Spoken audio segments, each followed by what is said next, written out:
नमस्कार आचार्यजी. मी लग्न करतोय, पण मला हे कळतंय की हे चांगलं होत नाहीये. पण दुसरीकडे मला हे एकटं आयुष्य सहन होत नाहीये. कृपया मार्ग दाखवा. आता तर ध्येयच गाठलंय, मार्ग कसा दाखवू? मार्ग तर त्यांच्यासाठी असतो ना बेटा, जे आता कुठेतरी जाऊ शकतात. जे लोक स्वतःचे सर्व रस्ते बंद करायला निघालेत, त्यांना मार्ग काय दाखवू?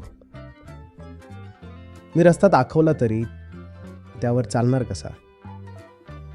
तुम्ही काय इतके वगैरे होताय? उत्तर इकडे देतोय मी आणि दहशत इकडे पसरली आहे. मी हे म्हणत नाहीये की लग्न चुकीचं आहे. मी तुमच्याच वक्तव्याचं उदाहरण देतोय. तुम्ही म्हणताय मी लग्न करायला निघालोय, पण मला समजतंय की हे माझ्यासाठी चांगलं नाहीये.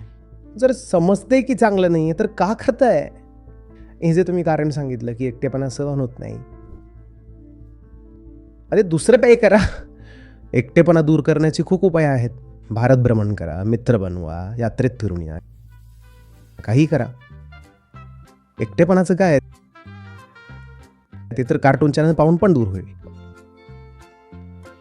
त्यासाठी तुम्ही हे का करताय?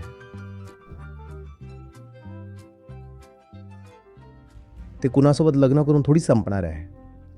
तर तुम्ही करून घ्या लग्न, पण ही अपेक्षा नका ठेवू की त्यांनी एकटेपणा दूर होईल. करून घ्या.